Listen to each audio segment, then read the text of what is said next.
just seeing some short called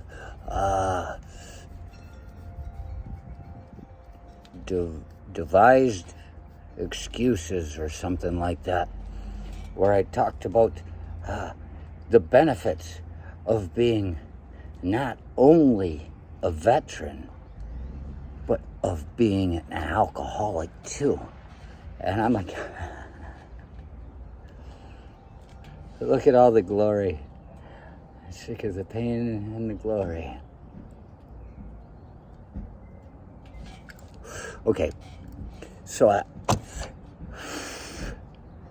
it made me think about when we got back from Desert Shield, Desert Storm. Not everybody was in Storm. I was in Shield and Storm. I was there from the beginning. I'm up to 1988 in my Saddam Hussein Rising to Power book. And I'm looking, I'm going, Jesus, this is right when I was about to step onto the scene, and I had no idea what was going on in global politics and economics and just fucking religiosity at the time. I had no idea. So,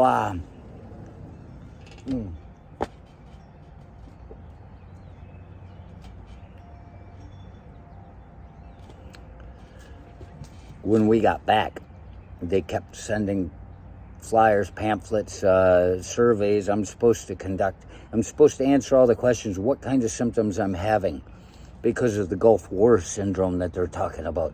And are you suffering this? No. Are you suffering this? No. Are you suffering? And so I never sent the damn thing back. I'm like, fuck you. I'm not telling you anything about my body. My war, my body.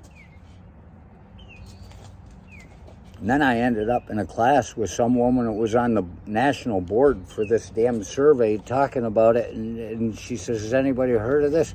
I said, they keep sending me stuff. And she was like, you need to fill that out. You need it, because it was part of her livelihood. She cared more about helping other people than me helping myself. There it is. There's some kind of goddamn philosophy right there. I think that's got to do with act utilitarianism and rule utilitarianism, flip-flopped. She's got the rules, and I'm just going by what happens to fucking be in the moment. Can't wait for the cops to show up. They never will on time, and if they do, they're going to stand outside and wait for the TV cameras to show up.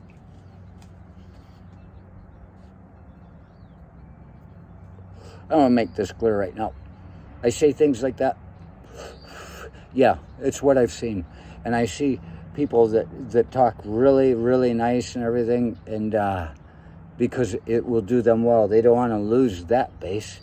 Those listeners, and it's not a thing. Actually, when I was on 90.5 FM KSJS San Jose, this one guy was a regular listener. I had a 6 to 10 show morning, and he would call in, and finally one day, after him asking for all this metal, I said, what are you doing up this time in the morning? I think I pulled a 2 to 6 that night, a double.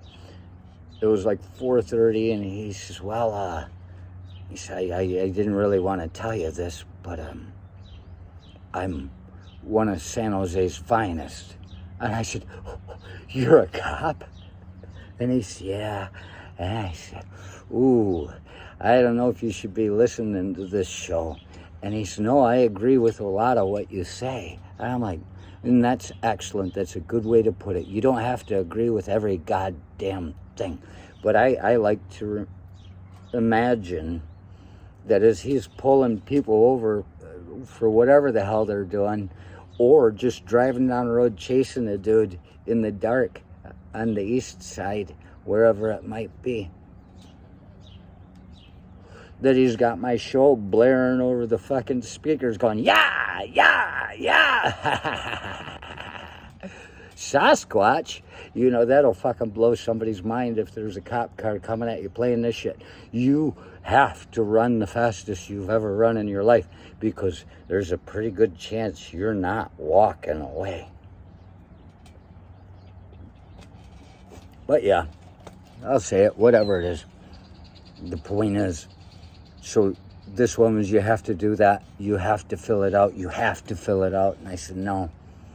And I said, the minute I send something in with my name on it saying that I have no problems that I'm experiencing, that's the minute. 40 years from now, 5 years from now, however many years it takes for you to pick that up and say there wasn't anything wrong then, I guess it must not be related. And you're not going to take care of me. You're not going to pull me up out of the ditch, because that's still, to this day, I figure I'm going to die in a ditch somewhere right after work, because I'll be working till the day I die. But it reminded me the symptoms they had. You know, one of them was irritable bowel syndrome. And I'm sitting there looking at this.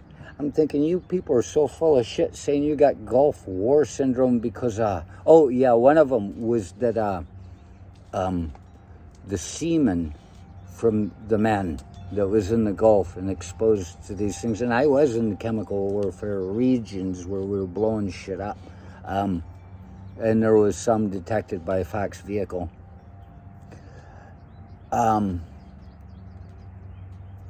Yes, it's said to burn. The semen burns.